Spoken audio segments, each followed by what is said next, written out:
سیرت کی ایک کتاب میں ایک واقعہ پڑھ رہا تھا کہ حضور علیہ الصلوۃ والسلام مدینہ منورہ کی ایک گلی میں صحابہ کرام کے ساتھ کھڑے تھے۔ آپ فرما رہے تھے کہ پانی جب بھی پیو تو اسے دیکھ کر پیو۔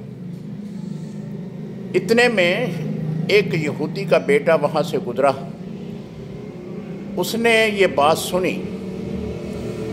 کر اس نے جو ہے وہ پھر آگے چلا گیا۔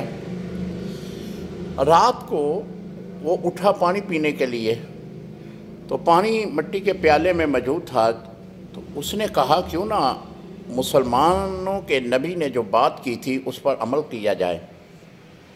اس نے روشنی جلائی، پانی پینے لگا تو پانی میں بچھو تھا۔